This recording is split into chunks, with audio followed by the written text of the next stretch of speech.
Eu estou impressionada com o inverno carioca. Olá, olá. Boa noite, boa tarde. Sejam muito bem-vindos hoje aqui no SEBRE para esse dia de homenagem ao nosso fundador, que não gosta de receber elogios, mas já disse que o fã-clube dele está todo aqui, que é o embaixador Gelson Fonseca, fundador do SEBRE. O SEBRE esse ano faz 25 anos, então há 25 anos atrás o embaixador Gelson estava em 1998 criando o SEBRE, então é uma grande satisfação fazer essa homenagem aqui a ele, com esse livro incrível que o Benoni Belli organizou, e o apoio fundamental da FUNAG, na verdade, a parceria que a gente fez com a Márcia Loureiro, já há 1 ano e meio atrás, para fazer esse livro. Então, tantas pessoas ilustres aqui participando também no vídeo, e também Maria Regina Soares, aqui, que foi conselheira do SEBRE por muitos anos, aqui presente conosco na casa, Benoni, e a embaixadora Maria Viotti, também uma grande satisfação receber ela aqui na nossa sede, que ela não conhecia. Então, já fica um convite para participar mais aqui da nossa instituição. A Márcia vai fazer a apresentação de todos e passar aqui o programa, e depois, no final, a gente vai ter um coquetel. O Gelson vai assinar, então, aqui o livro que ele lança hoje. Obrigada, bem-vindos.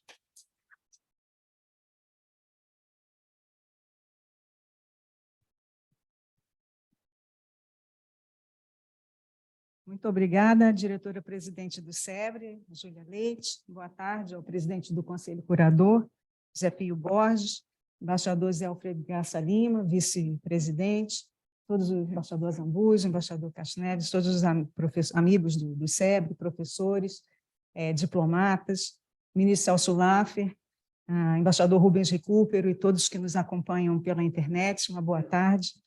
Em primeiro lugar, Júlia, eu queria registrar de público como o SEBRE cada vez mais se consolida como um espaço para o diálogo, um diálogo baseado no conhecimento, nos argumentos, um diálogo que busca o equilíbrio, e nos dias que correm, isso precisa ser um esforço permanente, um esforço de todos e sem descanso. E é um objetivo perseguido também pela FUNAG. Então, é uma alegria voltar ao SEBRE para essa atividade conjunta, a primeira de 2023, e eu faço votos de que possamos colaborar em várias outras ao longo desse ano. E eu penso que nada poderia ser mais representativo dessa parceria entre a FUNAG e o SEBRE do que esse tributo ao Gelson, um diplomata, um intelectual, que é uma figura tão central na evolução das duas entidades, FUNAG e SEBRE. Eu vou me limitar a falar um pouco sobre o que diz respeito à FUNAG. Né? O Gelson presidiu a fundação de 1992 a 95. Nesse período foi criado o Centro Barão do Rio Branco de História e Documentação Diplomática, CBRB, que antecedeu o Centro de História e Documentação Diplomática, CHDD, que hoje é liderado pelo Gelson e que faz um trabalho tão importante e reconhecido internacionalmente a partir, sobretudo, das fontes primárias, como o acervo que fica no Arquivo Histórico e na Mapoteca, no Itamaraty, aqui no Rio de Janeiro. Mas antes mesmo de ser presidente da FUNAG, o Gelson já tinha tido um papel fundamental como idealizador e como primeiro diretor do outro centro de pesquisa da FUNAG, que é o IPRE, não é? Isso em 1987. Foram as propostas dele na tese, que hoje é o clássico Diplomacia e Academia, que inspiraram o IPRE e a FUNAG, de maneira geral, a servir de ponte entre o meio diplomático e o meio acadêmico e a assumir um papel pioneiro, pode-se dizer, de indutores, de impulsionadores da pesquisa e da análise crítica das relações internacionais. O artigo do embaixador Marcos Galvão, aliás, resgata elementos importantes desse processo de criação do IPRE e depois do período em que o Gelson esteve à frente da FUNAG. E o Rogério Farias, no livro, complementa muito bem isso, falando da gestão renovadora do Gelson no CHDD. Diante de toda essa trajetória, é natural que nós tenhamos aqui tantos admiradores antigos e novos do Gelson reunidos para essa conversa. E eu fui convidada a fazer a apresentação dos palestrantes. Então, na primeira parte da programação, nós vamos ouvir o embaixador Benoni Belli, cônsul-geral do Brasil em Chicago, senior fellow do SEBRE, co-organizador de um livro publicado pela FUNAG em 2018 e muito demandado, que é The Road Ahead, né? O Benoni é graduado em Direito pela Federal de Santa Catarina e doutor em Sociologia pela UNB. No Itamaraty, ele já foi diretor do Departamento de Estados Unidos, secretário de Planejamento Diplomático, e no exterior serviu nas embaixadas em Washington, Buenos Aires e Argel, além da missão junto à ONU, em Nova York.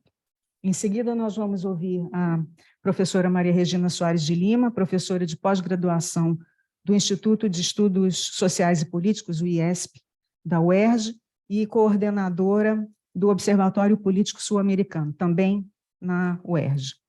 Doutora em Ciência Política pela Universidade de Vanderbilt, ela já integrou também o quadro docente do IUPERJ e do Instituto de Relações Internacionais, o IRI, da PUC-Rio. É autora e organizadora de vários livros, inclusive pela FUNAG, e mais recentemente, em 2021, ela publicou A Projeção Internacional do Brasil, textos selecionados de Maria Regina Soares de Lima. Maria Regina me deu a alegria de aceitar o convite para integrar o Conselho Editorial da FUNAG, quando foi possível reinstituir o Conselho Editorial, no início de 2022, e tem dado uma contribuição muito valiosa, muito importante para enriquecer o nosso programa editorial.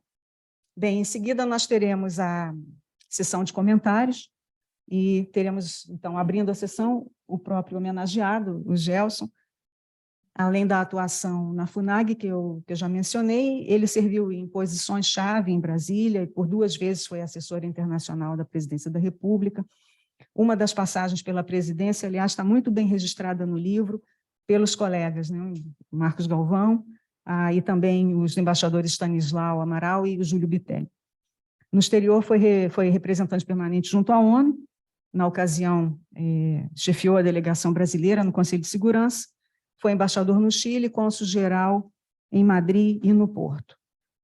De 1980 a 1998, e isso é muito importante para nós, diplomatas, foi professor de Teoria das Relações Internacionais no Instituto Rio Branco, no nosso Instituto Rio Branco, e a obra do Gelson, que é tão vasta, tão robusta, foi analisada na introdução primorosa do ministro Celso Laffer, e também no livro, mais adiante, ela é comentada pelo professor Belém Lopes e pelo embaixador Humberto Brito.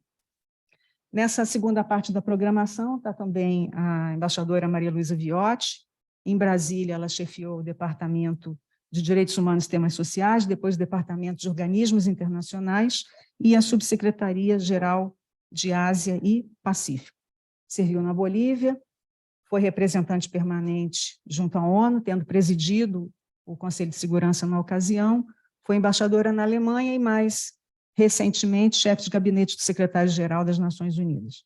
Graduada em Ciências Econômicas, foi professora de História das Ideias Políticas no Instituto Rio Branco e organizou para a FUNAG um livro, O Brasil no Conselho de Segurança, 2010-2011. Participa também dessa sessão o embaixador Alex Giacomelli, diretor do Departamento de Promoção Comercial e Investimentos, anteriormente diretor do Departamento de Energia, também serviu na Missão das Nações Unidas, nas embaixadas em Santiago e Paris. É graduado em Direito e mestre em Administração Pública pela Kennedy School de Harvard e em Ciência Política pela Sorbonne.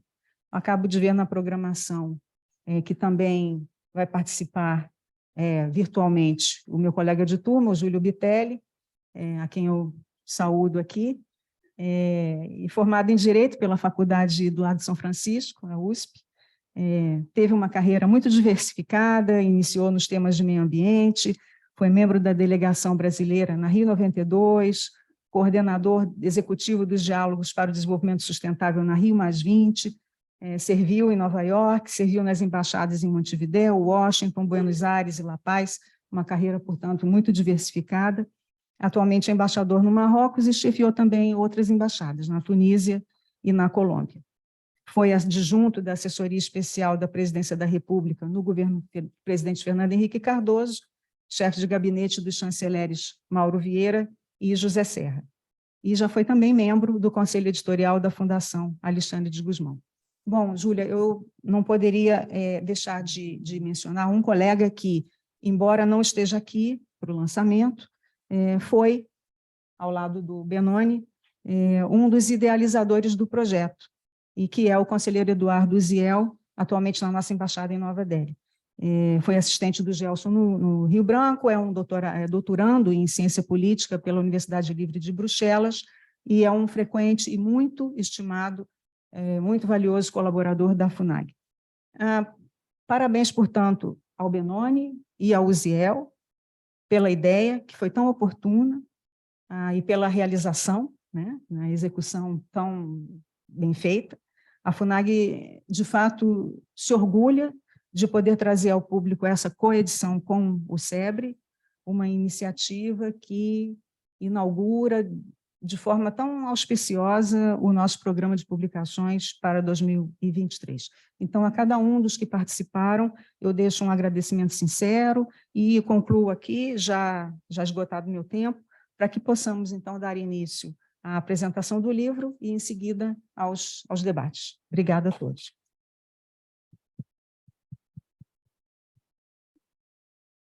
Bom, então, acho que já posso começar com o painel propriamente dito. Antes de fazer a apresentação que eu tenho preparado, tenho que fazer alguns agradecimentos também, que são importantes para reconhecer algumas pessoas que fizeram esse projeto ser possível, né?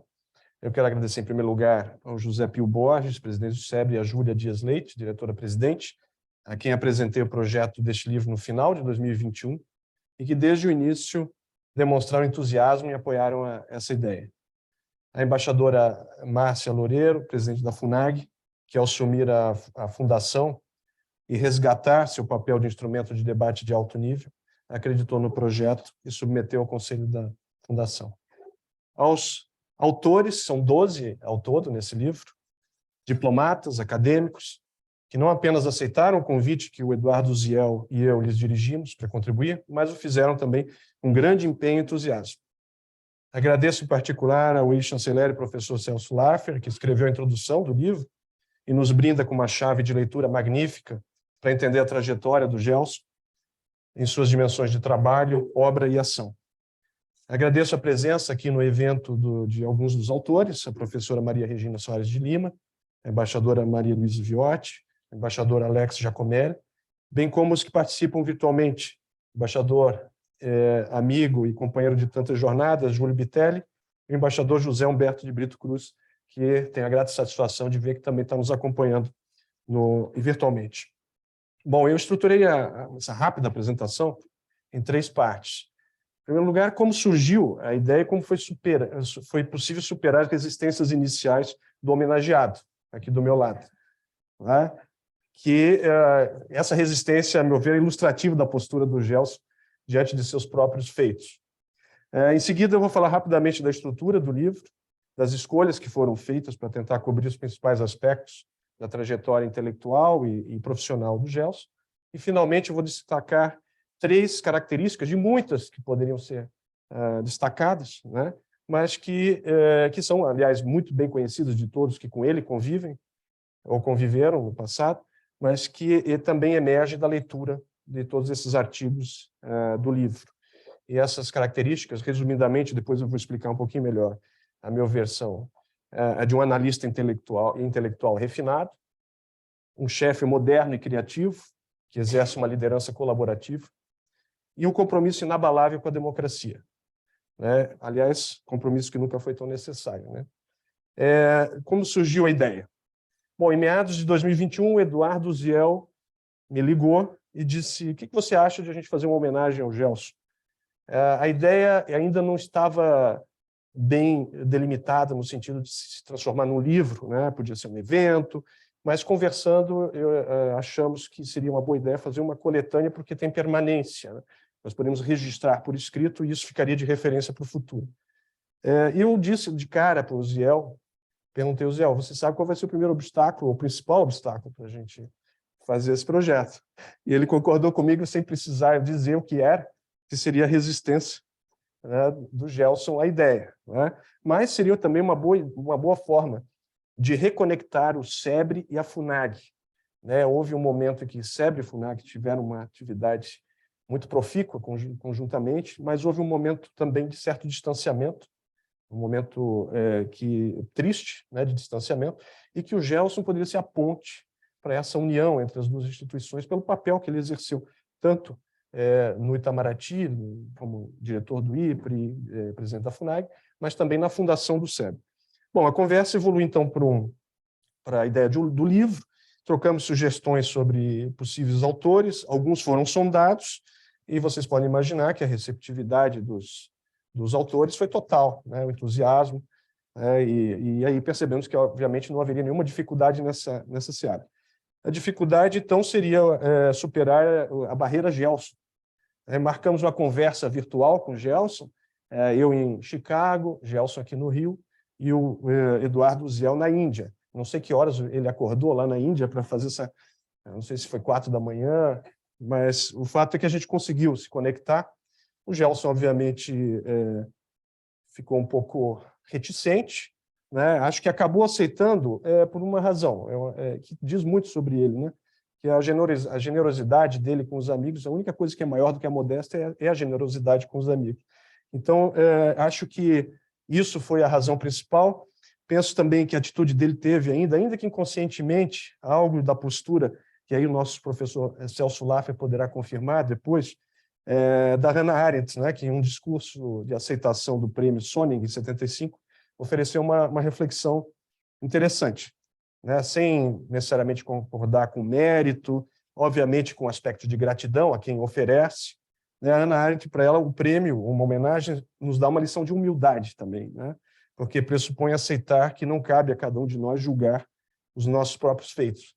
E foi o que aconteceu, ele aceitou porque ele viu que outras pessoas julgavam que ele merecia essa homenagem e, de forma humilde, eu diria, aceitou e deixou esse projeto prosseguir.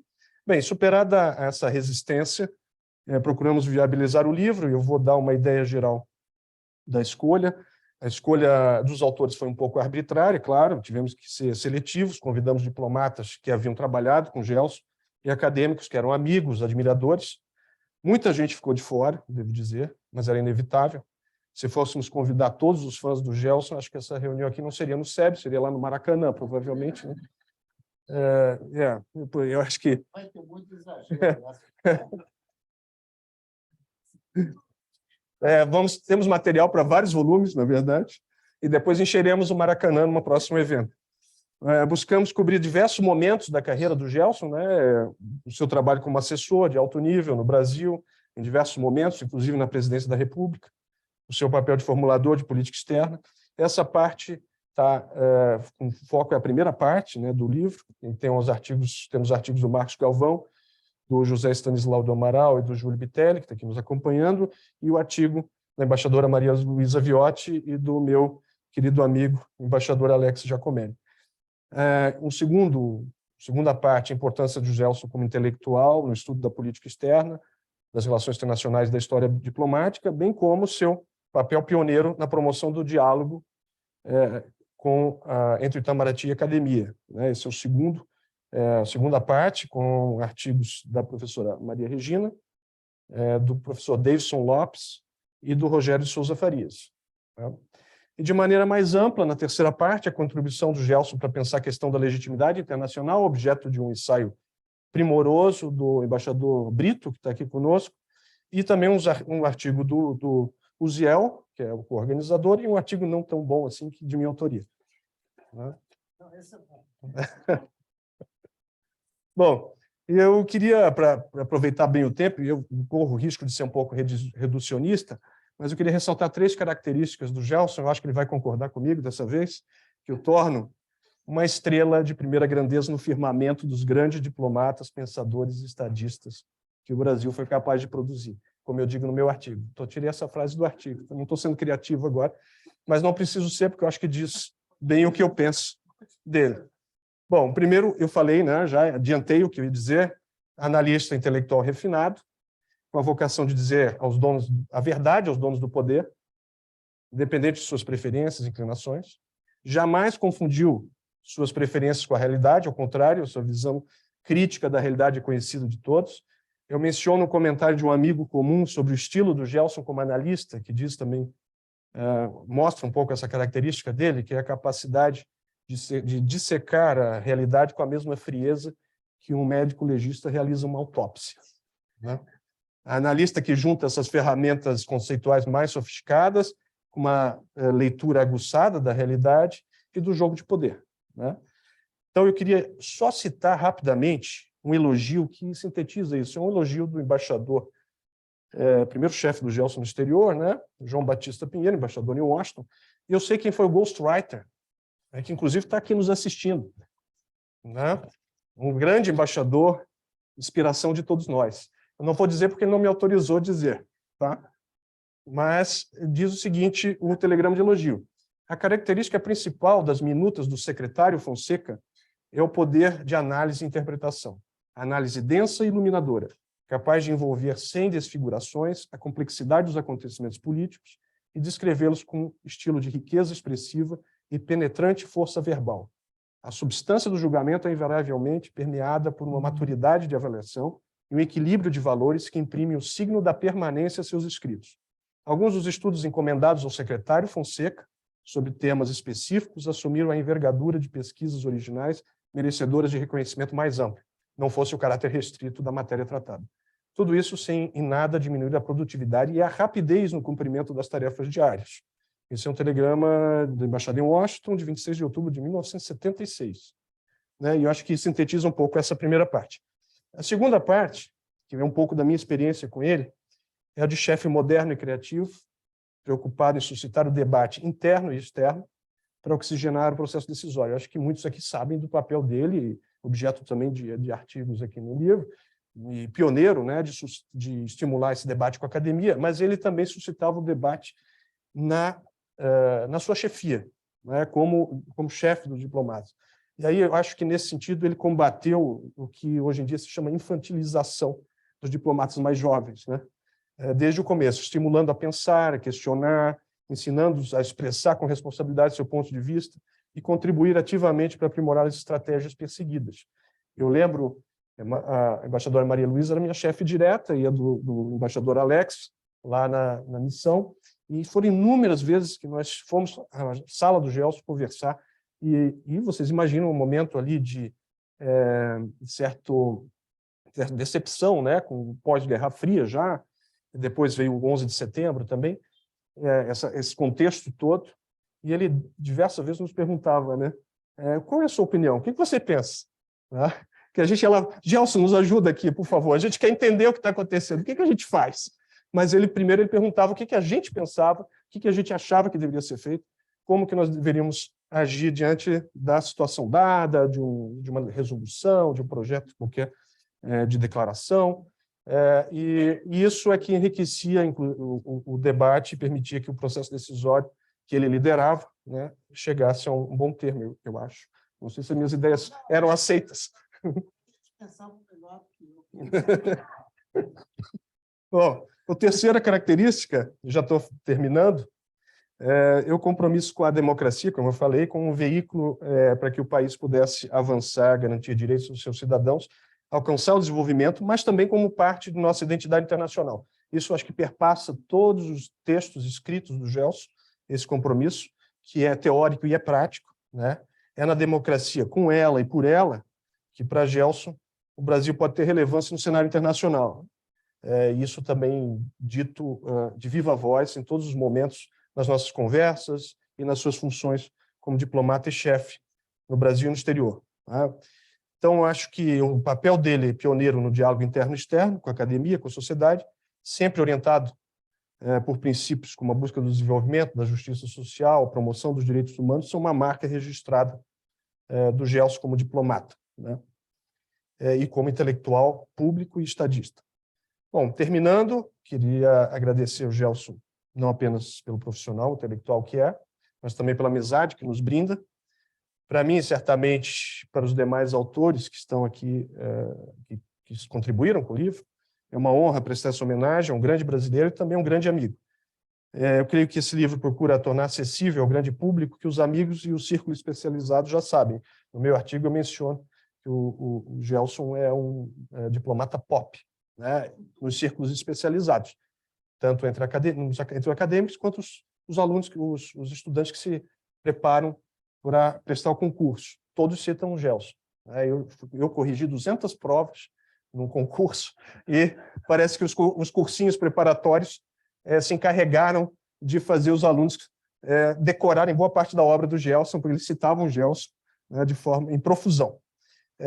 E eu queria dizer que o Brasil tem no Gelson um modelo de diplomata, pensador, homem público, o que é, a meu ver, uma avis rara, né, em um ambiente que tais virtudes dificilmente se combinam numa só pessoa. Tudo isso sem deixar de ser o amigo afetuoso e generoso que todos conhecem, e de todas as horas. Então, muito obrigado, Gelson.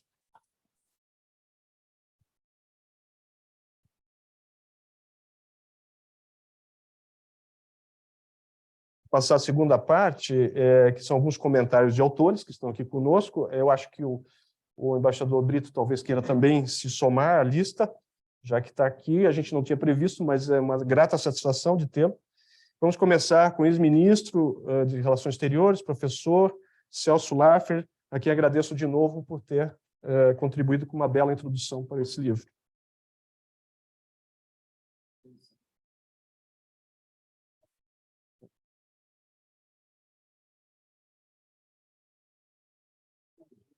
Eu acho que... Não, mas ele voltou lá. Consegui. Olha, eu queria dizer que tenho muita satisfação de estar aqui presente nesta reunião. Eu acho que a homenagem ao Gelson é merecida por todas as razões que foram aqui aventadas. Eu já disse em inúmeras oportunidades que eu considero o Gelson o mais arguto dos estudiosos e analistas das relações internacionais do Brasil, porque ele combina a percepção do interno e do externo, ou seja, ele sabe quais são os desafios do fazer diplomático e, ao mesmo tempo, ele agrega a essa reflexão sobre o desafio a dimensão mais abrangente da reflexão teórica e daquilo que, da reflexão teórica, se ajusta à conjuntura. O meu estudo, na sequência de outros que eu já escrevi sobre o Gelson, se centra sobre as características do juízo diplomático dele, não? O juízo onde a capacidade de diferenciar é que torna a percepção das coisas muito mais esclarecedora do que outras reflexões que a gente sabe. E eu exemplifico isso em vários momentos, por exemplo, na análise da política externa independente, do pragmatismo responsável, na análise do estilo de atuação, da linguagem diplomática do Santiago Dantas, como também, por exemplo, na biografia do Vasco Leitão da Cunha e da percepção de um realista conservador sobre a argúcia da ação diplomática. E eu penso que ele sabe combinar tanto a experiência quanto aquilo que é fruto da reflexão que se segue ao desafio da própria experiência. Para concluir, o Gelson sabe que eu não resisto a nenhuma, não resisto à tentação de uma citação, não? Então, eu penso que, como dizia o padre Antônio Vieira, todas as penas nasceram de carne e sangue e todos nas tintas de escrever molharam as cores dos seus afetos, não? Então, no caso, o que eu escrevi é fruto do meu afeto pela obra e pela pessoa e pela sintonia e a concordância com aquilo que ele tem feito no correr de décadas e espero que se prolongue por muito tempo. Obrigado.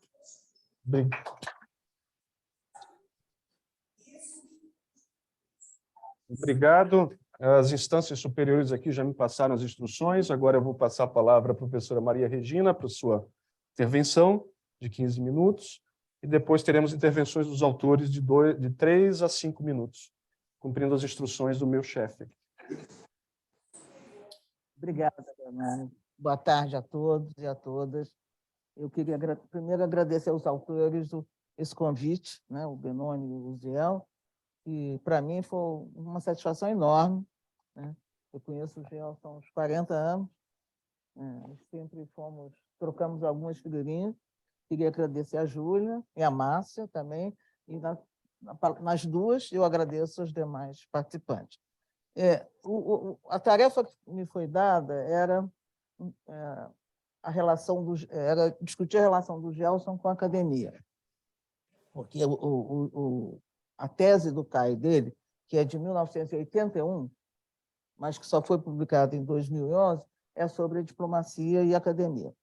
Mas, enfim, eu menciono um pouco esse papel dele, etc., mas eu queria ir um pouco além, eu não queria concentrar na obra do Gelson, eu preferi concentrar, especificar o que eu acho que é uma contribuição seminal do Gelson para a análise de política externa. Inclusive, que ele foi mal entendido, foi mal lido, né? Então, eu aproveitei esse texto para poder indicar qual que eu acho que deveria ser a leitura correta da contribuição do Gelson, me permitir essa ousadia. E eu vou fazer 3 pontos aqui. O primeiro, um pouco, mencionar o contexto, né, em que Gelson, em 1981, em que o Gelson se aproxima da academia, se aproxima quando eu o conheci, e também, isto é, 20 anos depois... Não, desculpe, o livro foi publicado 20 anos depois, no momento em que a Academia de Relações Internacionais estava começando a se formar. Esse é um contexto também de extensão política, etc. E eu o conheci exatamente na primeira reunião do Grupo de Relações Internacionais na UERJ, de um nome horroroso, GRIP, Grupo de Relações Internacionais, mas que inaugurou, de política externa, desculpa, que inaugurou a área de relações internacionais no âmbito da ANPOX, que é uma associação, é a primeira associação científica de ciências sociais, exatamente que era desse momento, o momento em que os cursos de pós-graduação estão começando a aparecer, em que a área de relações internacionais está começando a crescer, ainda muito no início, bem mais atrasada que a área de ciência política e de sociologia, que iniciou um pouco antes. Mas, enfim, é um contexto novo do ponto de vista da produção acadêmica. E eu sempre considerei o Gelson um diplomata acadêmico, né? Porque os diplomatas têm muitos autores, têm muitos escritores, né? Mas, às vezes, os diplomatas não falam tanto de política externa, pelo menos não falavam antigamente, acho que agora falam mais. Mas, enfim, então eu acho que ele combina o que é a visão diplomática com o rigor analítico da academia, né? Tanto que a sua tese do CAI, ela vai buscar analisar as principais contribuições da época, quando escrito, que foi, né, exatamente nos anos 80, sobre 2 períodos da política externa. Um deles é o primeiro governo Vargas e a política externa do pragmatismo, né? E são 2 momentos de bastante autonomia da política externa e acho que essa escolha já reflete a opção metodológica do Gelson, que é pensar a política externa de um país que, apesar de estar situado às margens do poder, na periferia do sistema internacional, na semi-periferia, não importa, mas fora do núcleo do poder, mas um país que tem agência na ação internacional, porque a literatura, a literatura daquele momento, existia, praticamente não existia nada sobre análise política externa, ou ela era história diplomática, enfim, que é apenas uma, como ele diz, narrar os fatos, ou era uma literatura muito estruturalista, marxista, em que a política não tinha agência, a política externa era um epifenômeno, né? E acho que essa é assim a contribuição já desde o início, né, em que o Gelson busca apresentar por que a política externa tem agência, apesar do país estar fora do núcleo de poder, né? E eu acho que isso é uma e ele fala em opção diplomática, né? Quer dizer, a ideia da escolha, né? E desse ponto de vista, eu acho que a contribuição seminal do Gelson na área da política externa é utilizar o conceito do Brasil como nação incompleta. Eu acho que isso foi uma escolha certeira, uma escolha analítica certeira, com muitas implicações para se pensar a política externa como agência, né? Então, eu vou falar um pouquinho dessa opção do Gelson, o que ela a enorme impacto no seu pensamento da obra do Hélio Jaguaribe. Parece que é um autor crucial para o Gelson organizar as suas reflexões, e aí eu vou mencionar ao final exatamente qual é essa contribuição inovadora do Gelson para a análise da política externa, né? E ele começa para pensar a ideia de nação como a nação incompleta, se perguntando quais são os pensadores internacionais que o Brasil produziu, né? E ele chega à conclusão que muito pouco, porque ele define o pensamento social e político como sendo uma reflexão não sobre o Brasil lá fora, mas sobre o Brasil dentro, isto é, sobre a natureza da organização brasileira, a natureza da cultura política brasileira. E nós temos uma pleiade de pensadores políticos, né? Essa é uma área consolidada na academia, chama-se pensamento social e político, que são Sérgio Buarque de Holanda, enfim, toda uma pleia de Gilberto Freire, etc. E ele busca isso do ponto de vista internacional, né? Aliás, diga de passagem, o novo livro do Feldman tem uma contribuição nesse sentido, você deve conhecer, mas esses vamos esperar a ser publicado. Mas e vai buscar na verdade o que nós tínhamos, né? Os grandes pensadores brasileiros não pensaram a política externa, eles pensaram o Brasil, né?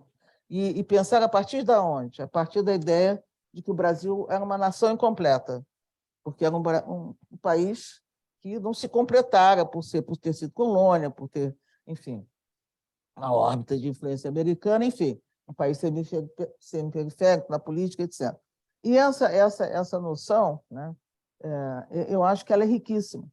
E, na verdade, ele só vai encontrar um pensamento internacional com base na noção de Brasil, nação incompleta, dessas características com o Hélio Jaguaribe, a partir do Hélio Jaguaribe, no livro clássico do Hélio Jaguaribe, de 1950, Nacionalismo na Atualidade Brasileira. E o que o Hélio Jaguaribe define como nação incompleta? Um país subdesenvolvido, isso é, um país situado às margens do sistema capitalista internacional e, portanto, incompleto em todos os sentidos, quer dizer, no sentido de que é um país que sofre a influência cultural, né, de outros países, quer dizer, em algumas análises é um país cuja cultura era alienada, enfim, é uma mudança de lente conceitual muito impressionante, essa mudança do Hélio Jaguaribe. Por isso, ele considera que um dos pais fundadores é o Hélio Jaguaribe, né? Não é o Rio Branco. O Rio Branco era um diplomata, pensava em diplomacia, mas ele não pensava a partir do que é o Brasil. Então, acho que isso é uma pegada, como se diz, muito impressionante do Gelson. Isso muda toda a maneira de pensar o Brasil no mundo, né? E o Hélio Jaguaribe, descrevendo nos anos 50, dizia: há dois eixos na política mundial naquele ano, naquele contexto. O eixo leste-oeste, não, oeste-leste, e o eixo norte-sul. No eixo leste-oeste, o Brasil não tinha papel nenhum, né? Porque é um país, não faz parte do centro de poder, e esse eixo era ocupado pela rivalidade geopolítica dos dois polos. Só haveria espaço para o Brasil no eixo norte-sul, em que o Brasil poderia, em combinação com países semelhantes, clamar por reformas, etc., etc. E desse ponto de vista, né, eu acho que nessa visão, né, da ideia de identidade, quer dizer, depois ficou muito na moda se falar nas relações internacionais, mas o Hélio já falava nesse momento, e o Gelson vai falar também, quem somos, né? Quem somos para poder, e como estamos no mundo, né? E a partir, então, da contribuição do Hélio, e tendo por base as diversas ideologias e opções de política externa, né? Ele constrói uma tipologia muito interessante do discurso oficial da política externa na Guerra Fria, né? E para o Gelson, né, essas duas dimensões do pensamento internacional, as duas dimensões do pensamento internacional são a identidade e a relação. A identidade é onde estamos, quem somos, né? Estamos na periferia do sistema de conflito global. Ele não fala na periferia do sistema capitalista, não é a Wallenstein, é muito mais do sistema de poder, né? E, evidente, relação era alinhamento ou não alinhamento, né? Dentro desses eixos, no leste-oeste, você tinha, né, nesse momento, o Ocidente democrático, capitalista e o socialismo, né? No leste-oeste. E norte e sul tinha os ricos e os pobres, os países ricos e os países pobres, né? E era nesse âmbito, né, no âmbito do norte e sul, é que o Brasil teria um espaço de atuação. Porque na Guerra Fria, o eixo leste-oeste, o Brasil não poderia, o Brasil nem foi um país não alinhado, né? A Argentina ainda foi. O Brasil é um custo para o Brasil ser um país não alinhado, dentro da esfera de influência americana, era enorme. Então, o Brasil tinha o espaço de protagonismo e de demanda por reforma no eixo norte-sul, né? Mas a política também é dinâmica, mesmo na questão, mesmo nesse momento de Guerra Fria. E aí o Gelson formula três modelos de autoidentificação. O que ele chamou ocidental puro, que seria relativo ao período Dutra, né, em que a política externa era totalmente alinhada aos Estados Unidos. O ocidental qualificado, que seria o segundo governo Vargas e os governos JK, e o ocidental autônomo, né, em que são dois períodos que, do ponto de vista político, totalmente distintos, que foram a política externa independente, de Jean Goulart, e o pragmatismo responsável do Silveira e Geisel, né? Aí eu acho que há um pulo assim, analítico que o Gelson faz na sua discussão na definição do que é o Ocidente. O Ocidente, especialmente nos anos 80, deixa de ser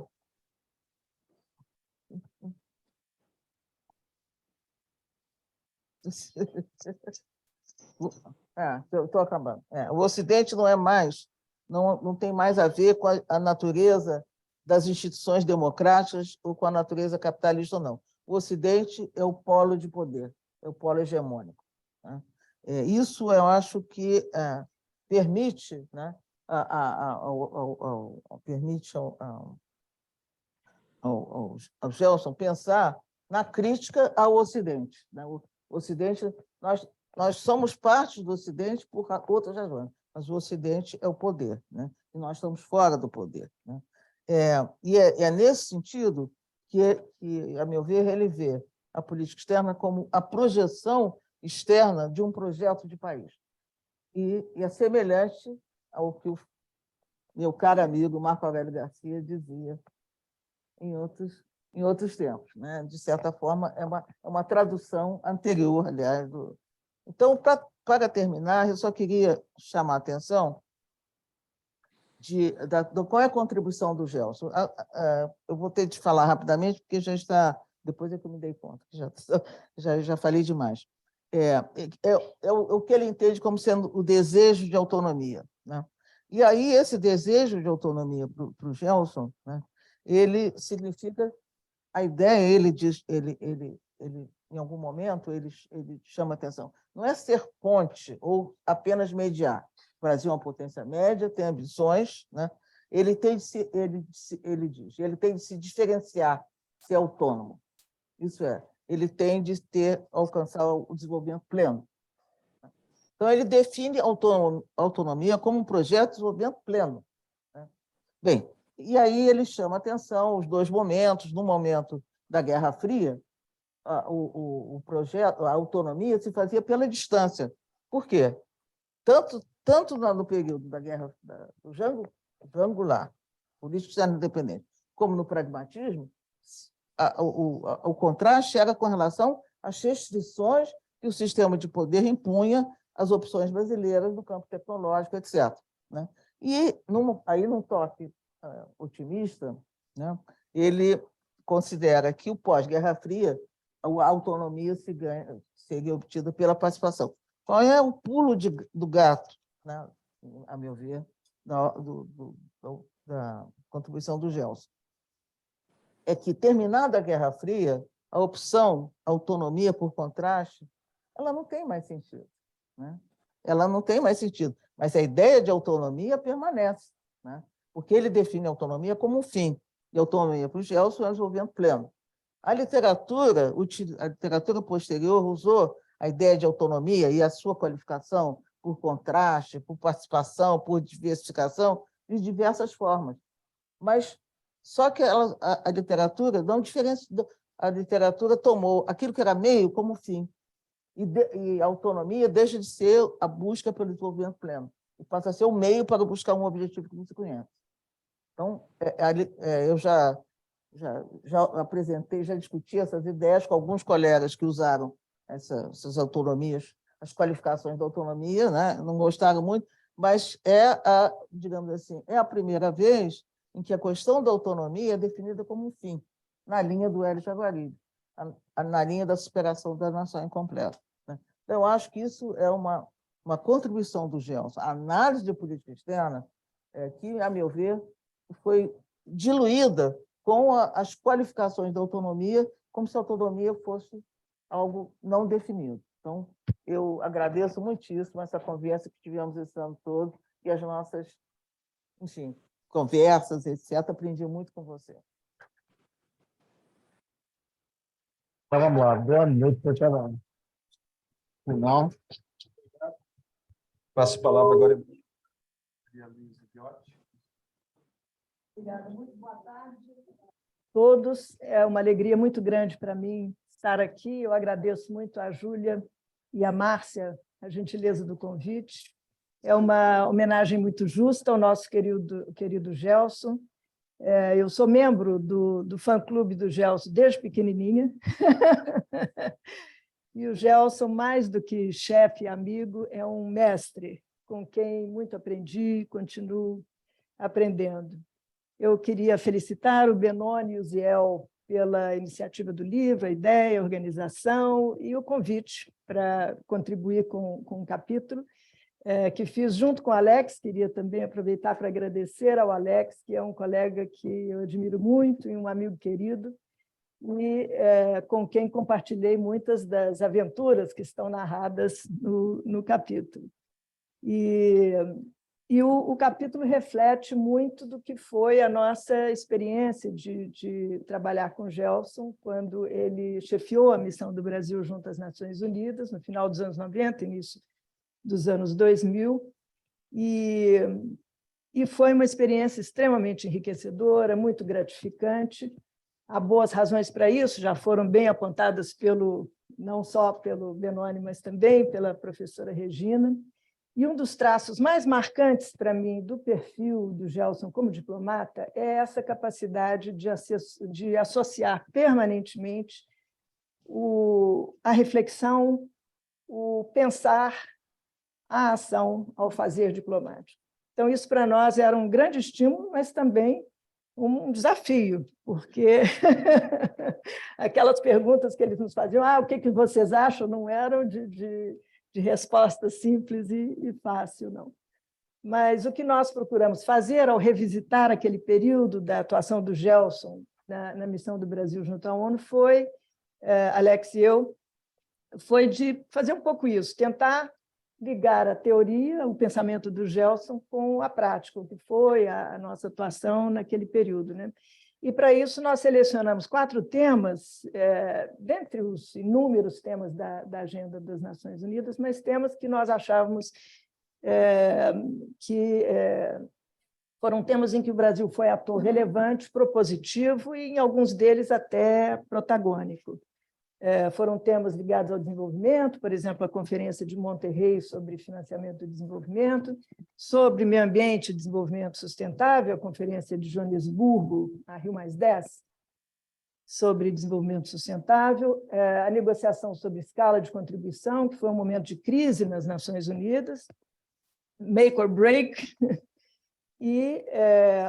e também a negociação para a adoção de uma estratégia global de combate ao HIV/AIDS, em que o Brasil teve uma posição realmente muito inovadora, muito propositiva, muito ambiciosa, porque naquele momento o consenso internacional era de que a estratégia tinha que ser para os países em desenvolvimento.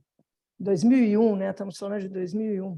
A estratégia para os países em desenvolvimento devia ser uma estratégia baseada na prevenção, e o Brasil dizia não, temos que incluir na estratégia o tratamento, nós temos essa experiência no Brasil, tem sido bem sucedida, e os países desenvolvidos retrucavam, não há recursos para isso, não há dinheiro para estender o tratamento a bilhões de pessoas mundo afora, e nós dizíamos, não, é fácil encontrar uma solução, vamos criar um fundo, e, finalmente, a estratégia que foi adotada incluiu o tratamento e incluiu também a criação do Fundo Global para HIV/AIDS, malária e tuberculose, né?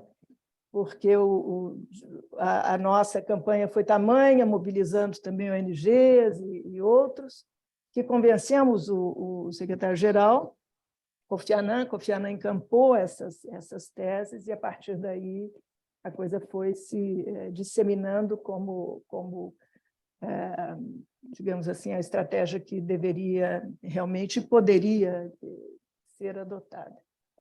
Mas esse trabalho de revisitar, né, essa época foi muito, muito prazeroso, e eu tive a oportunidade também de conversar e colher depoimentos de contemporâneos, por exemplo, o embaixador Gert Rosenthal, que era representante permanente da Guatemala, tinha sido secretário executivo da CEPAL, e, naquela ocasião, ocupava a presidência da 5ª Comissão, que é a comissão da Assembleia Geral que se ocupa do orçamento da ONU, e, nessa condição, ele presidiu as negociações sobre escala de contribuição. E o Gert Rosenthal se lembrava de uma forma muito vívida daqueles momentos e do papel importante que o Gelson desempenhou nessa negociação.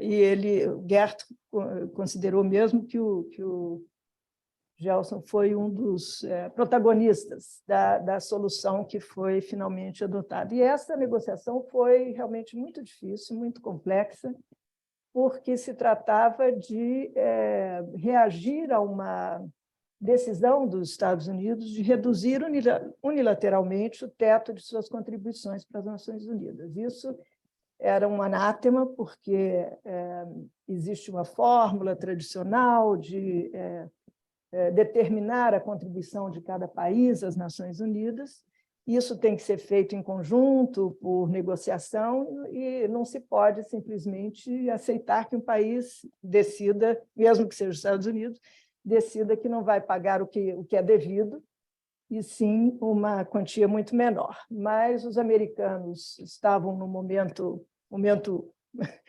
unilateral, de grande, enfim, achavam que podiam impor essa vontade aos demais, e, no final, acabou havendo um processo negociador,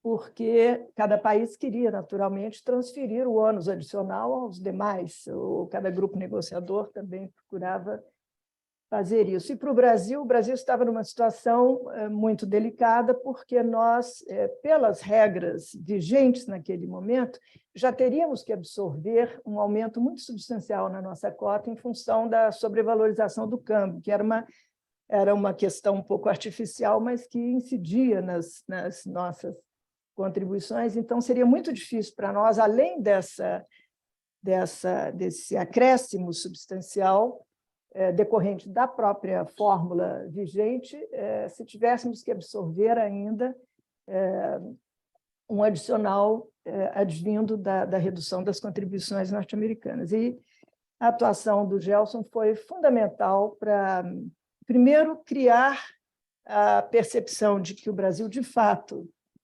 tinha uma situação especial, uma situação particular que tinha que ser levada em conta. E, a partir desse reconhecimento, foi possível chegar depois a uma solução que foi muito satisfatória para nós e acabou levando a que os americanos, depois de ajustar um pouco as suas pretensões, aceitassem um resultado que não era o que eles almejavam inicialmente, mas atendia às principais preocupações, e, com isso, eles saudaram suas dívidas e voltaram a financiar a ONU. A ONU, enfim, pôde preservar, né, a sua capacidade de manter as suas atividades e desempenhar a sua missão. Naquele momento, quer dizer, o final dos anos 90, início dos anos 2000, era um momento, talvez, de certa forma, ambivalente, porque havia um certo otimismo ainda com o potencial da cooperação multilateral, né, que foi uma característica do pós-Guerra Fria, mas se manifestavam também alguns impulsos unilaterais por parte dos Estados Unidos, como no caso da negociação da escala de contribuição, e que depois culminou com a decisão de invasão do Iraque.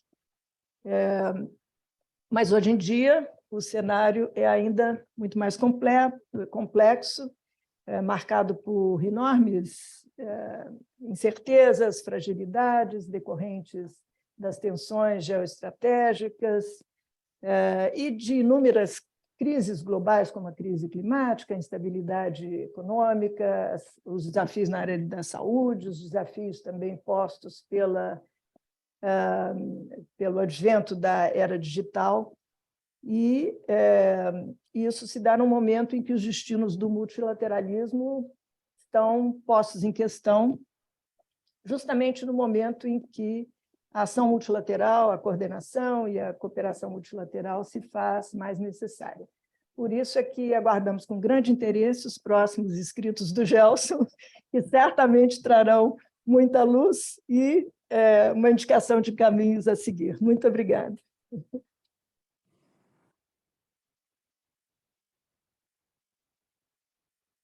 Palavra para o embaixador Alex Giacomelli, para as suas considerações, 2 a 3 minutos. Nós temos ainda inscritos o embaixador Júlio Bitelli e o embaixador José Alberto Cruz, antes de passar a palavra ao Gelson para as suas considerações. Obrigado, Benoni. A Maria Luísa fez um resumo brilhante do nosso artigo, de modo que eu vou talvez fazer outros comentários. Eu tive o enorme privilégio de trabalhar com o Gelson nos meus 2 primeiros postos. Foram 6 anos praticamente ininterruptos, em Nova York e depois em Santiago. Foram anos de formação, de modo que eu tive ali ensinamentos que me servem até hoje, me servirão até o final da carreira. Foi muito prazeroso realmente escrever esse artigo junto com com a Maria Luísa, acho que nós nos divertimos, né, escrevendo esse artigo, porque lembramos muito daquela época, né? E até mesmo as leituras que nós fizemos, ou refizemos, daquela época, foram muito interessantes, né? Vários aqui falaram já sobre esse aspecto de pensar a política externa, né, que está muito presente em tudo que o Gelson faz, e até o relatório de gestão do Gelson não é uma prestação de contas, né, é uma reflexão profunda sobre o que ele fez no posto, né, e nós víamos no posto, não bastavam as instruções, né? O objetivo de pensar a política externa era fazer um diálogo com a Secretaria de Estado, né? E, de certa forma, participar da formulação da política externa, né? O posto participava também da formulação. E isso era muito estimulante, aí eu vou falar já de um segundo traço da personalidade do Gelson, era muito estimulante para nós, jovens diplomatas, né? Nós começamos a escrever artigos, e começamos a escrever artigos com o Gelson. E aí eu falo, então, desse segundo traço, que é a generosidade do Gelson. Vou falar de uma faceta dessa generosidade, que enfim, tem muitas facetas, nós poderíamos mencionar várias, mas o Gelson não só deixava que nós assinássemos os artigos com ele, vamos fazer questão que nós assinássemos os artigos com ele, e nós éramos ali segundos secretários, o Gelson, um grande embaixador, tinha sido nosso professor no Instituto Rio Branco, era uma referência, né, no estudo das relações internacionais no Brasil, de modo que isso nos enchia de orgulho. E um terceiro ponto, vou ficar um terceiro porque o tempo é limitado, do Gelson, que também contribuía muito para o trabalho da missão, era o humor do Gelson, que contribuía para a harmonia do trabalho. O Gelson tem um humor que muitas vezes é auto-irônico, autodepreciativo, e eu presenciei esse humor aqui hoje, né? Nós chegamos um pouco mais cedo aqui, e logo depois chegou o Gelson, né? O Gelson entrou aqui nessa sala e viu as cadeiras aqui, e o comentário que ele fez foi o seguinte: colocaram cadeiras demais.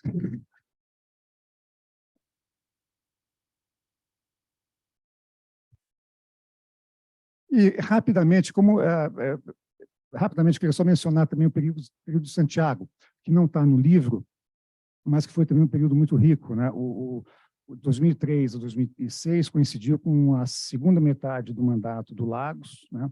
Foi o período em que ocorreu a primeira eleição da Michelle Bachelet, que era uma candidata improvável, né? Foi um processo muito interessante de acompanhar.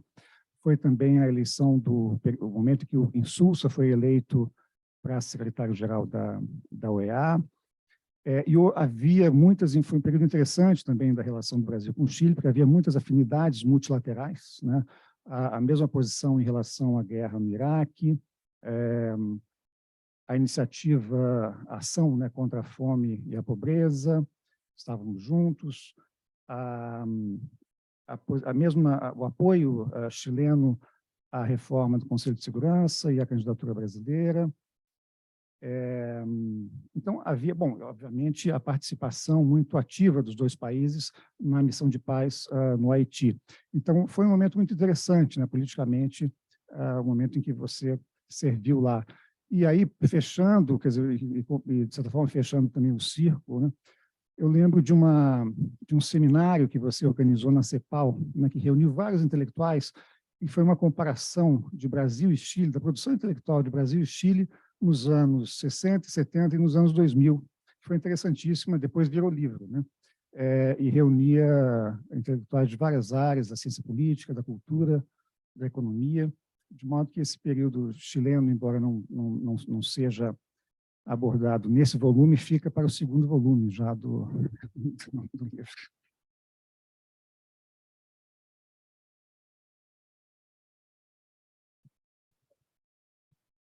Agora, para os autores que estão virtualmente conosco, em primeiro lugar, o embaixador Júlio Bittelli. 2 minutos.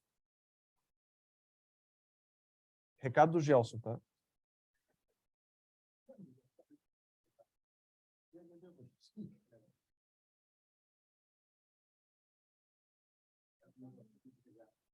Não, Benoni, eu estou tendo um problema no vídeo. Talvez você possa começar com o Brito, enquanto eu tento resolver essa questão do vídeo. A gente está te ouvindo bem, mas tudo bem. Vou passar para o Brito, então. Brito, com você. Olá. Espero que estejam me ouvindo bem. Estou contente de acompanhar e participar, poder mandar um grande abraço ao Gelson, daqui de São Paulo, e saudações a todos que estão participando aí do evento, tanto presencialmente como virtualmente.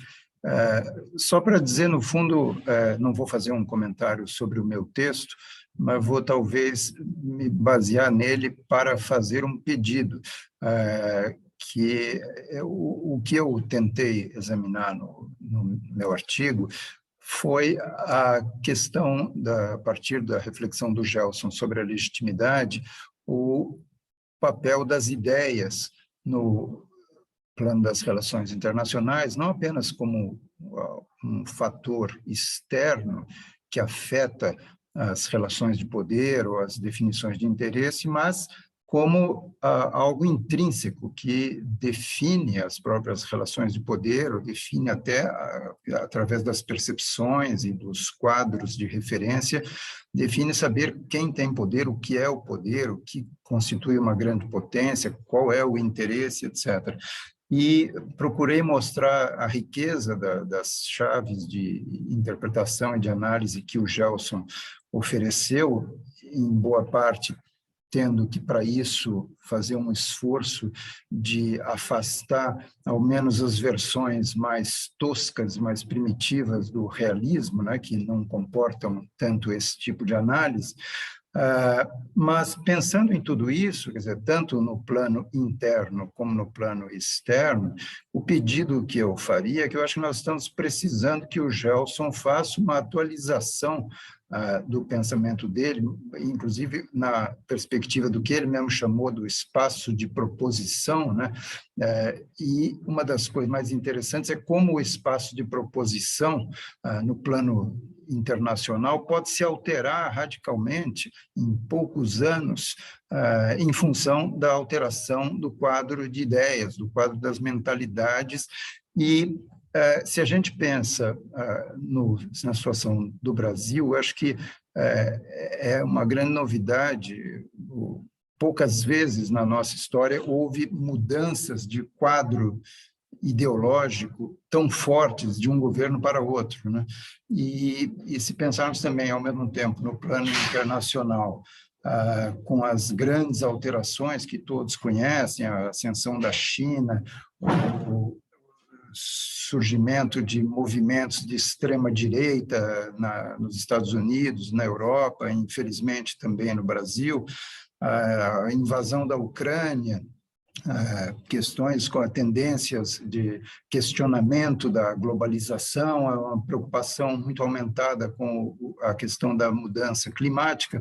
Mas, em face de tudo isso e das mudanças de ideias que estão ocorrendo de maneira muito acelerada, eu acho que valeria a pena pensar e todos nós nos beneficiaríamos com uma atualização pelo Gelson da sua visão de como o espaço de proposição está se alterando, está se modificando, está se direcionando para outros lados e como isso altera as percepções dos desafios para a nossa política externa. Só isso, e um grande abraço ao Gelson e a alegria de participar dessa homenagem que é muito merecida.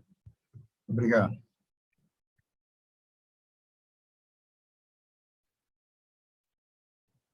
Vamos ver se o Júlio já está disponível.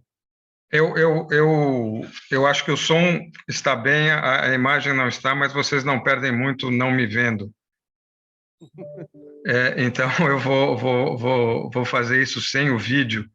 Queria começar agradecendo o Benoni, você e o Uziel pela ideia de fazer essa homenagem tão justa ao Gelson. Agradecer a minha amiga Márcia Loureiro, que tem esse trabalho hercúleo aí de reerguer uma FUNAG que tinha sido reduzida a uma caricatura. Dizer que foi um prazer voltar a escrever com o Stanislau como eu fiz um tempo na assessoria sob a chefia do Gelson, e a outra metade do meu tempo na assessoria foi com o meu querido amigo Brito, fazendo esse tipo de trabalho. Um prazer ver aí chefes queridos como o ministro Laffer, a Maria Luísa, vi ali rapidamente embaixadores Azambuja e Fred Araújo, dois grandes diplomatas e grandes chefes. Eu queria só dizer que o artigo que eu escrevi com o Stanislau se preocupou mais em tentar resgatar o que era a atmosfera de trabalhar com o Gelson, quer dizer, dar um contexto do momento em que o Brasil, a partir de uma evolução interna, vislumbrava possibilidades externas diferentes, e o Gelson contribuiu para tornar mais concretas essas oportunidades, mas o grande prazer que era trabalhar com o Gelson na assessoria especial, né? Há um artigo, um ensaio do Gelson em que ele menciona algumas características da política externa brasileira, e eu acho que duas das características que ele menciona lá são características que valem também para a atuação dele como chefe, como diplomata. A primeira, ele dizia que o Brasil tinha uma capacidade de desdramatizar a agenda. E trabalhar com o Gelson era a certeza de que não haveria drama, né? Por mais tensa que fosse a situação, por mais urgências que pudessem estar acontecendo, não havia drama nunca. E a outra coisa é o que ele chama de uma maneira muito elegante de um cuidadoso respeito ao princípio da realidade, né? Isso visto não como limitação, mas como âncora na realidade, quer dizer que a reflexão e o pensamento crítico tinham como objetivo se transformar em diretrizes, em ideias aplicáveis, nunca viajar um pouco para além dessa realidade. Um prazer ter participado desse projeto. Muito obrigado, Benoni, muito obrigado ao Uziel. Benoni fica com a tarefa de me conseguir um livro autografado aí pelo Gelson, já que daqui do Marrocos fica difícil, mas dá ao Gelson um grande abraço e um grande muito obrigado pelos anos de convívio e pela amizade que ficou depois deles.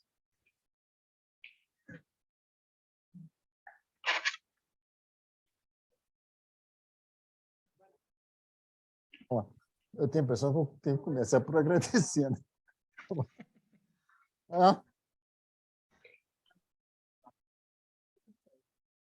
Ele já O Rubens participou desse livro sem saber, porque a tal carta que o Benoni citou era de um embaixador que não gostava de mim. Mas o Rubens era meu chefe imediato em Washington. Então, ele escreve uma carta quando eu vou embora, que é praxe. Era praxe, hoje em dia não tem mais praxe, né? Era praxe da diplomacia, então a carta não é do Pinheiro. Eu sabia que tinha sido ele, mas eu não queria revelar. Deixei o Gelson revelar, cometer em confidência. Embaixador, o senhor quer falar umas palavras? Não, acho que o Rubens não quer falar, não. Ele quer falar? Quer falar? Não entendi. Ele está mudo. Eu não tencionava falar, viu? Apenas quero mandar a vocês todos minhas saudações, porque, como eu escrevi ao Benoni, eu entendi que o livro era mais uma homenagem de colegas mais jovens, né? E eu sou bem mais antigo, como se dizia, né? E, na verdade, eu me orgulho de ter sido, talvez, um dos primeiros descobridores de talento do Gelson, porque ele era secretário, trabalhamos juntos na Embaixada do Brasil em Washington, né? E já ele era uma figura de um brilho e que já se percebia, né, o futuro extraordinário dele. E já tinha esse veso que vocês todos aí descreveram, né, desse humor self-deprecating. Eu até me permito contar uma história que ocorreu até com minha mulher, sabe? Uma vez de manhã, chegando na chancelaria da embaixada, nos anos 70, é uma espécie de ponte, né, que unia a residência, a chancelaria. Ela encontrou o Gelson, né, e ela disse, bom dia, Gelson. E ele disse, você acha? Era esse o estilo dele, né? Ele já tinha essa visão cética, até dos cumprimentos usuais, né? E eu também me envaideço de duas coisas, né? No exame do CAI, em que foi apresentada a tese dele, me coube a relatoria, né? E já então eu pude destacar o valor excepcional daquela tese, né? E, em seguida, eu também tive essa honra de escrever o prefácio. Então, embora eu não esteja no livro, de certa forma, posso dizer que eu sou um dos decanos dos anunciadores e dos entusiastas admiradores do Gelson, ao qual eu transmito aqui o meu mais afetuoso e efusivo abraço, ao qual se junta a Marisa aqui, que está ao meu lado. Muito obrigado.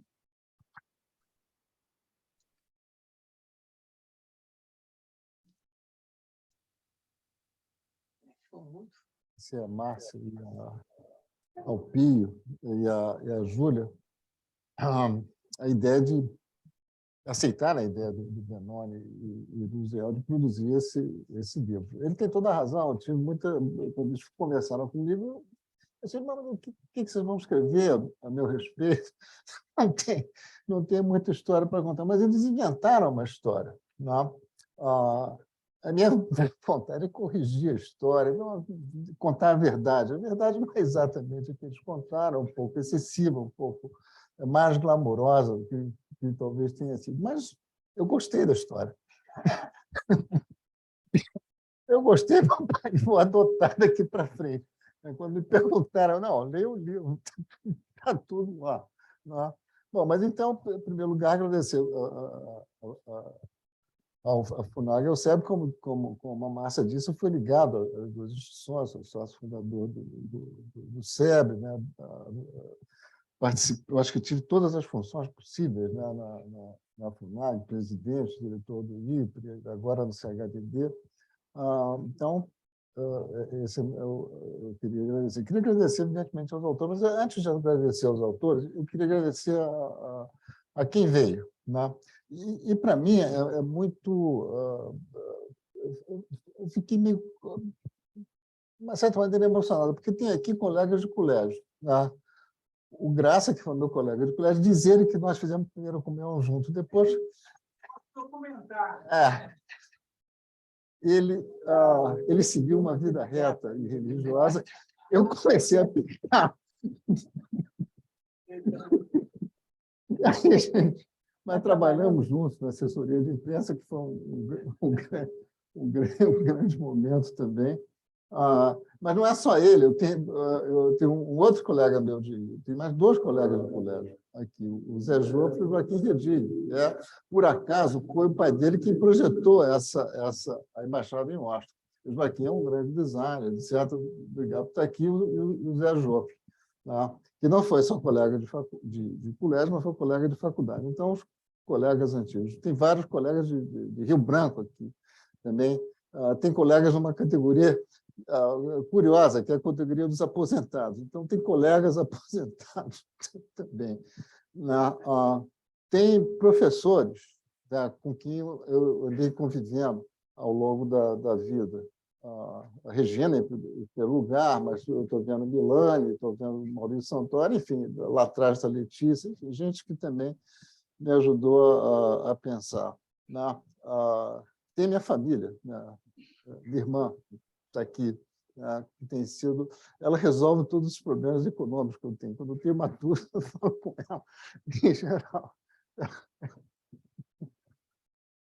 Bom, mas eu queria prestar uma homenagem especial ao Marcílio, porque o Marcílio foi o primeiro grande professor que eu tive. Eu tive bons professores na Universidade de Direito, né? Mas o Marcílio abriu muitas portas para mim e para muitos meus colegas. Ele dava um curso eu acho que era teoria política, né? no Rio Branco, e, para mim, foi um deslumbramento, né?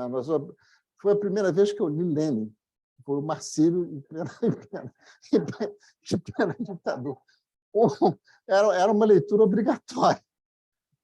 Lenin, depois o Manifesto Comunista. É uma coisa realmente extraordinária. E depois continuamos, né, pela vida fora, com amigos, enfim. Eu também estou feliz de ter encontrado, meus estagiários estão aqui, meus companheiros jovens do CHDD. Para mim, realmente, eu fiquei muito feliz de que eles tivessem vindo, e nós trabalhamos juntos, e também tem sido uma experiência muito, muito rica para mim. Eu, enfim, gostaria de citar todos que estão aqui, né, Verano, Busnick, Marquinhos do Prá, Ana Câmara.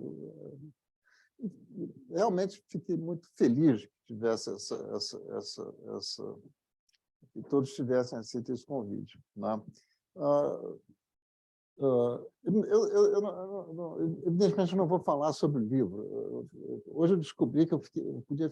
Era uma palavra que eu não via há muito tempo, né? Era encabulado, né? De uma certa maneira. Quando eu li o livro, eu fiquei encabulado. Quando vocês começaram a falar, fiquei mais encabulado. Então, não sei bem o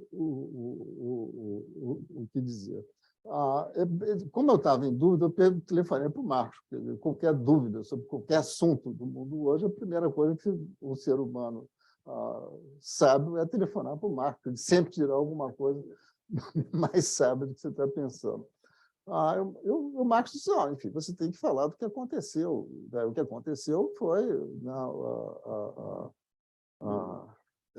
esse atentado violento à democracia. Eu acho que a Márcia já fez uma referência muito correta sobre esse assunto.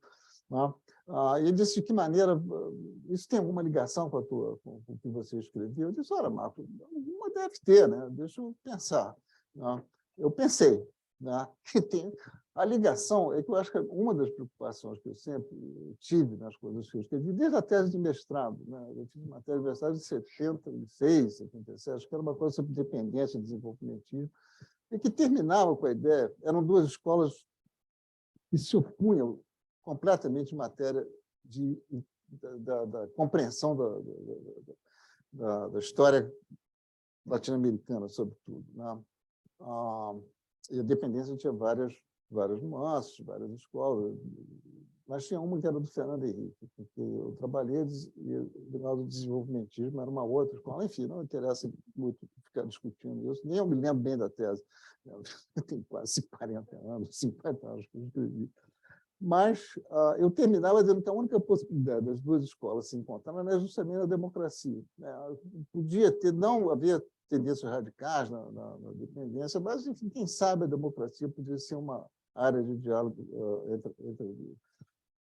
Mas a minha preocupação com a democracia começa com a própria vida institucional do Itamaraty. Essa tese, né, academia e diplomacia, a preocupação é essa. Então, o Brasil vai se tomar uma democracia. Eu acho o que significa, como é que uma instituição do Estado, uma burocracia, como toda burocracia conservadora, vive a democracia, né? Como é que ela se prepara para a democracia, como é que ela estimula a democracia, como ela é parte da construção democrática. Essa é a minha ideia. A história da relação com a academia era um pretexto para isso, né? Mas eu acho que a tese termina com a ideia de que nós tínhamos que adotar posições, acho que a expressão que eu usava era democratas por convicção, né? Ainda que aquilo interessasse aquele diálogo, né? Depois houve um outro episódio, já no Fernando Henrique, com o Clodoaldo, que foi um grande seminário que nós juntamos sindicalistas, empresários, jornalistas, etc., para discutir política externa. Depois nunca mais houve nada parecido que eu me lembro. Mas essa ideia de que Itamaraty tinha... É complicado você entender como uma burocracia funciona, como é que ela se liga com a sociedade, mas essa ligação tem que ser também um estímulo para democracia. Você tem que se abrir, tem que conversar, uma das funções do Estado, num processo democrático, é conversar com a sociedade. ter ligações com a sociedade, saber receber os estímulos da sociedade, né? E eu acho que o Itamaraty tinha uma tradição de insulamento, essa era uma característica, né, do comportamento institucional do Itamaraty, de uma certa maneira se abriu. Depois se fechou, mas acho que está se reabrindo essa esperança. E o outro lado é a coisa da legitimidade, né? Eu acho que a democracia, quando começa a estudar a legitimidade, tinha que ver com isso. Quer dizer, estava mudando o mundo, estava mudando os padrões de legitimidade, e a democracia entrava como um padrão de legitimidade. Isso nós vimos agora. Quer dizer, se você ameaça a democracia, imediatamente é uma enorme onda global, universal, etc., para conter a ameaça, né? Então, eu acho que a legitimidade, a democracia te fortalece como agência diplomática, né? Te fortalece, te dá força, né? Te dá uma medida de poder. E isso que eu acho que fica... Não é claro que a democracia do Brasil também reflete vontade interna, etc., mas ela tem consequências internacionais importantes. Agora tem que falar a verdade, né? Tudo que vocês disseram. A verdade é a seguinte: a verdade é que eu sou devedor de todos esses personagens que apareceram nesse debate. Chamaram de debate, eu fiquei com medo que houvesse alguém contra o que e eu fiquei com mais medo de ser, como ia sobrar para mim, eu tinha que falar. Mas não é um debate, não foi um debate. Mas eu sou devedor de todos esses autores, né? Primeiro, a Regina está aqui ao meu lado, o Celso apareceu, eu aprendi a pensar relações internacionais com os dois. Eles são dois fundadores do pensamento sobre relações internacionais do Brasil, né? Quando eu fui para as Nações Unidas, quem me ensinou diplomacia foi a Malu, eu não sei nem nada dela. Eu sempre dizia que a Malu tinha que estar no meu lugar, tinha que chefiar a missão, não eu. Ela que sabia tudo, o Alex também, o outro, o Benoni também serviu comigo lá.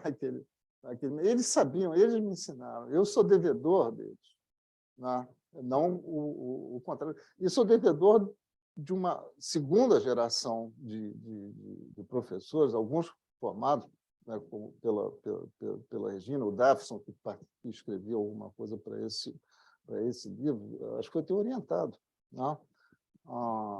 E a gente de muita qualidade. O Dafson tem um livro extraordinário sobre democracia e Brasil, acaba de escrever um artigo perfeito sobre a política externa do Bolsonaro. Então, devo muito a eles também, né? Ao diálogo com eles, agora com o Milani, com o Maurício Santoro, lá estou vendo o João Daniel também, a gente de muita qualidade, né?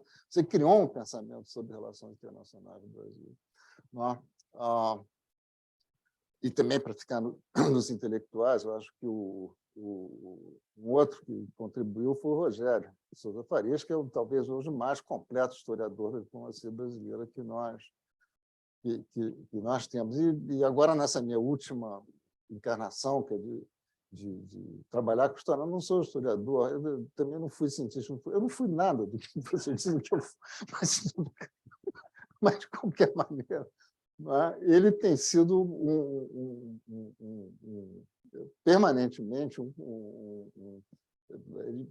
esclarecedor das questões, me ensina, me propõe. Então, o Rogério também é um personagem importante.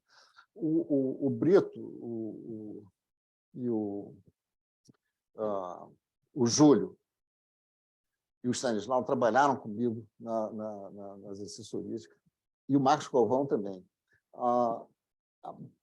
Se eu fui competente nessa função, eu devo mais a eles do que eles a mim. O Marcos era um extraordinário redator de discurso. O Brito também é um homem de uma enorme inteligência, sofisticado. Eu devo muito a eles,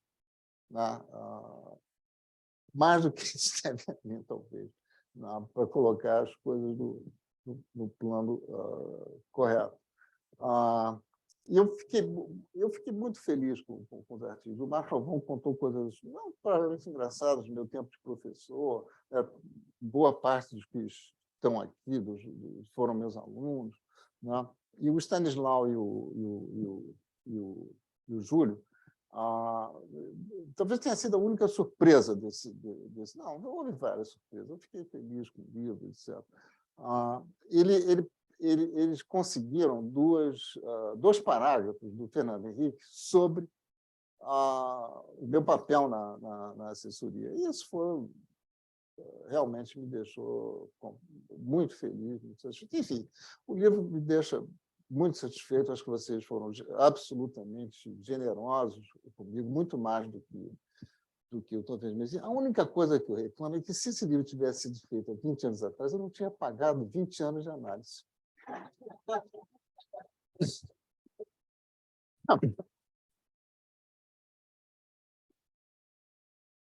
Eu queria...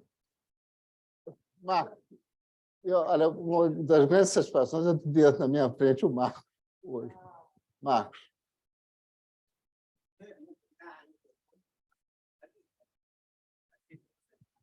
Que tem sido um grande amigo a vida inteira. A gente se conhece há 50 anos. Ter a última palavra é um prazer, sobretudo se a palavra for breve. O Gelson é uma conquista da diplomacia brasileira.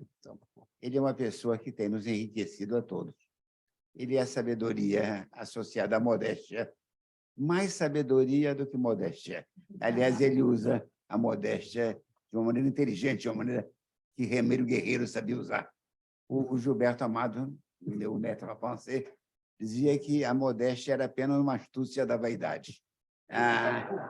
E eu creio que isso continua a ser verdade. Quero dizer, Gelson, que desde o início, você, by word of mouth, o rumor, chegava a todos nós a ideia de que havia um talento maior entre nós. Eu me lembro quando comecei, não sei se foi o Álvaro da Costa Franco, eu não sei quem foi que a primeira pessoa que me disse: olha, tem um sujeito extraordinário, saindo do Rio Branco, escreve muito bem, pensa com grande clareza. Você foi uma descoberta muito inicial. Desde o início, o Itamaraty deu conta. É uma das coisas que o Itamaraty tem, que eu prezo, é a capacidade de identificar os seus melhores. Eu me lembro quando nós fomos criando a FUNAG. Eu fui o segundo presidente dela. Baena foi o primeiro, eu o segundo, e Paulo Tarso o terceiro. Geralmente, eu seguia o Paulo Tarso, nesse caso, eu precedo, sou predecessor de Paulo Tarso. Mas houve que nós precisamos de um espaço de liberdade, de pensamento, num momento perigoso. Ter medo é uma circunstância normal de ser diplomata brasileiro. Os sustos se modificam, mas nós vivemos sobressaltados. Uma coisa ou outra, uma ameaça ou outra. Isso é uma fase de... O que eu creio, Gelson, quando te ouvi agora, e eu via tanta gente, os elogios a Rubens de Cúpero, os elogios aos colegas meus, Celso Laffer, que eu estou vendo aqui, Brito, Durval, Júlio Bitelli, todos vocês. A impressão que me dá é que eu me pergunto o que eu faço nesse time. E a minha lembrança volta a uma coisa que eu acho essencial. Há muitos anos atrás, os balés russos tinham um naipe de talentos extraordinário. E alguém foi entrevistar o Diaghilev. Então, eu estava fazendo a pintura do Parade, o Picasso. Estava escrevendo estava fazendo o texto. O Nijinsky dançava, Pavlova dançava. Todos eram pessoas extraordinárias. Stravinsky compunha. E perguntaram ao Diaghilev, e o senhor faz o que aqui?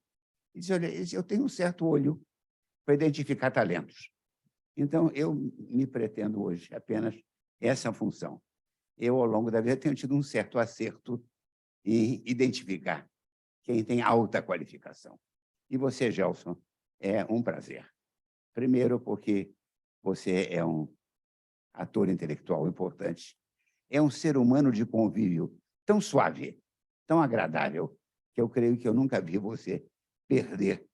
Hoje não há nem mais estribos, portanto, não há mais estribeiras, mas você não é de perder as estribeiras. A serenidade, o seu profissionalismo. E eu vou dizer uma coisa que vai te constranger, o seu patriotismo. Eu vejo quanto a pátria em você dói. Esses últimos dias, você era um homem dolorido.